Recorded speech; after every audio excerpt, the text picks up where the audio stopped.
வணக்கம் நண்பர்களே, நான் தான் உங்கள் தளபதி குமரன். இப்போ நம்ம என்ன நியூஸ் பார்க்க போகிறோம் அப்படின்னா இப்போ எல்லாருமே ஒட்டுமொத்தமாக பார்த்தீங்கன்னா நம்ம தளபதி விஜய் அவர்கள் மீதும் டிவிகே மீதும் நிறைய யூடியூப் சேனல்ஸ் ஆளுங்கட்சி யூடியூப் சேனல்ஸ் விமர்சனங்கள் வச்சுட்டு வருது.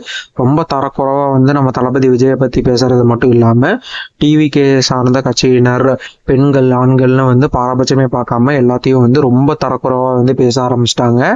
இது அரசியல் மாண்பே கிடையாதுன்னு எல்லாருக்குமே, பொதுமக்கள் எல்லாருக்குமே தெரியும். இருந்தாலும் இவங்க நிறுத்துற மாதிரி கிடையாது. ஏன்னா ஆளுங்கட்சியோடைய அந்த பின்னாடி இருக்கிறனால இவங்களுக்கு ஒரு தைரியம் இருக்கு. இவங்க எல்லாரையும் மரியாதை குறைவா, ரொம்ப தரக்குறைவா பேசிட்டு இருக்காங்க. ஆண்கள், பெண்கள் பாரபட்சமே பார்க்காம எல்லாரையும் பேசி அவமானப்படுத்திட்டு இருக்காங்க. எது இருந்தாலும் உண்மை ஒரு நாள் வெளிச்சத்துக்கு வரும்ங்கிறது நம்மளால உறுதியா சொல்ல முடியும். இந்த மாதிரி பதிவுகள் தெரிந்து கொள்ள நம்ம சேனலுக்கு சப்ஸ்கிரைப் செஞ்சுக்கோங்க. நன்றி, வணக்கம்.